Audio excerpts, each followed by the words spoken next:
It's got to be integrated to involve a broad range of areas. You would place it under the direct control of your military. And this is exactly what was done with Operation Majestic. And this logistics plan that was set up in 1952. So what happens? Kennedy is involved in the Bay of Pigs fiasco. Pretty quickly sours the relationship between Kennedy and Dulles, and Kennedy eventually makes it clear that he wants Dulles to go. And so what happens a little later was in June 28, 1961.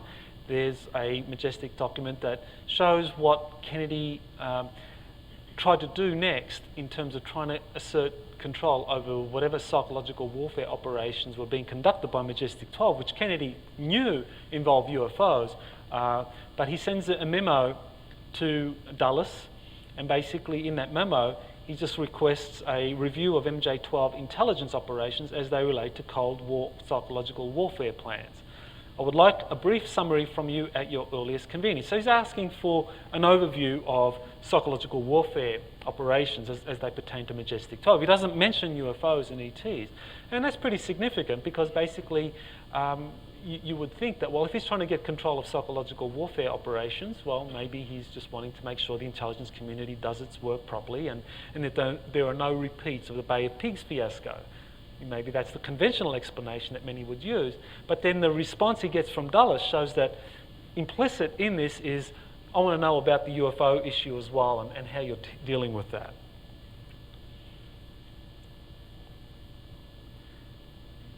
So he wanted to learn about MJ-12 activities and the relationship with psychological warfare. Gaining control of psychological warfare operations was part of Kennedy's public policy, but was secretly his strategy to get access to UFO files. In the Majestic Documents website, Dr. Robert and Ryan Wood have given the June memo a medium to high level of authenticity. But I think there are a lot of other documents that contextualize what was happening, including the three leaked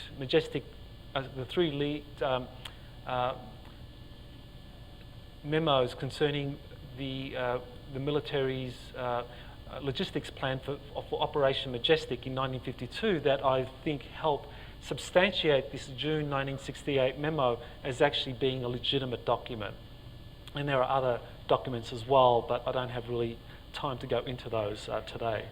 The one document that I think is really important and is kind of like a smoking gun evidence of what really happened is this Byrne memo, and it's a classified top secret document with MJ-12 codeword access. It's a set of 8 draft directives from the director of the CIA, who simultaneously headed the MJ-12 Special Studies Project, to 6 other members of the project. And this memo, basically, it sets out the response that MJ-12 has to Kennedy's inquiries or efforts to learn about and gain access to these classified UFO files. And this is what the Byrne memo says. Quote, "As you must know, Lancer, Kennedy's Secret Service code name, has made some inquiries regarding our activities which we cannot allow. Please submit your views no later than October." Now that's important, that date of October, because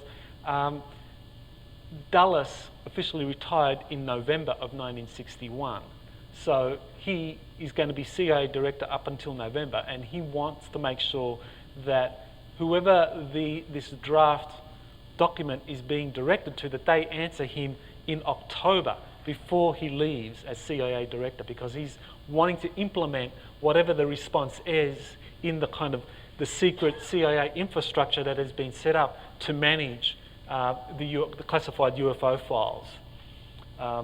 And Kennedy was very aware of the role of the CIA in managing classified UFO files, because that June 1968 memo was specifically directed to Dulles and the psychological warfare program that Majestic 12 was involved with. So he knew that Dulles, the CIA, was heavily involved with Majestic 12, psychological warfare operations. In other words, the Director of Central Intelligence was the gatekeeper to the classified UFO files.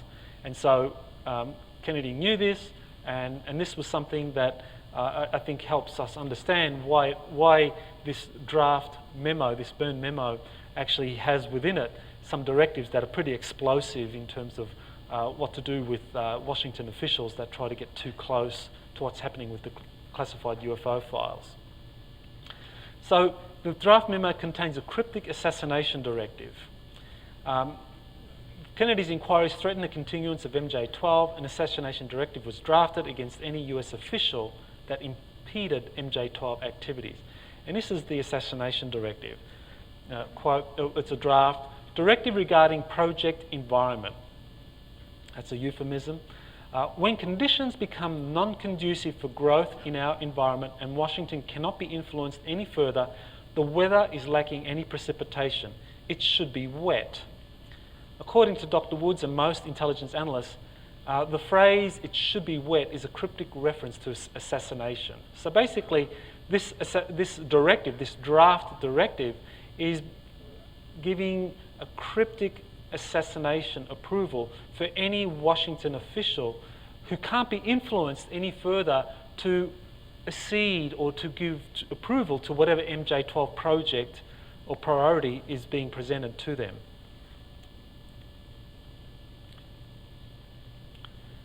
So how real, how authentic is this burned memo? According to Dr. Wood and Ryan Wood, the burned document is an original carbon with an eagle watermark, characteristic of government work, but so far forensic laboratories have been unable to trace it. Although no date is given, its content directly suggests the month of September. The year is estimated to be in the early 1960s and is still under investigation. So they've been able to trace this document, this burned memo, to the early 1960s, and the context is September. They give it a high level of authenticity, their highest level of authenticity. And so basically it really is a smoking gun document and it's smoking gun evidence, and I believe both Woods have given presentations on the burned memo here at the at the Crash Retrieval conference, talking at length about authenticity issues related to it. And so certainly that shows how much work has gone into establishing the authenticity of this document. So what does Dulles do? What is Dulles' response to Kennedy's June 28 memo saying, you know, I want a brief summary of MJ-12 operations as they relate to psychological warfare? What does Dulles do? So Dulles, on November 5, 1961, just before Dulles officially retires as replaced by John McCone, who was Kennedy's appointee as Director of Central Intelligence, Dulles says, he gives an overview of MJ-12 activities with regard to psychological activities, which is what Kennedy asked for, and you would expect that. Gives an overview, but this is what you wouldn't expect from the June 28 memo. Dulles begins to talk about UFOs. He acknowledged that while it was possible some UFO cases are of non-terrestrial origin, these did not constitute a physical threat to national defence, end quote. So, I mean, that's pretty puzzling if you try to give a mainstream interpretation to that June 28 memo, which doesn't talk about UFOs at all.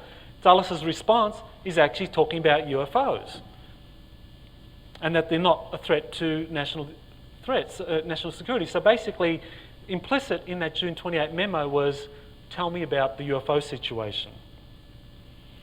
And Dulles' response to Kennedy, final response is the most important here. For reasons of, quote, for reasons of security, I cannot divulge pertinent data on some of the more sensitive aspects of MJ-12 activities, end quote.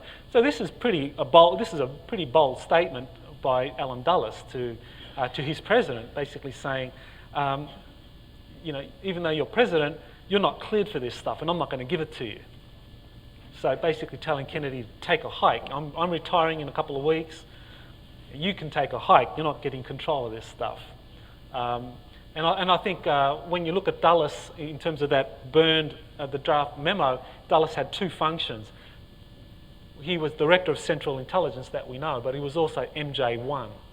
He was the head of Majestic 12. And I think what this document is basically, the subtext here is, yeah, okay, you got rid of me as Director of Central Intelligence, but I'm still MJ1 and you can take a hike.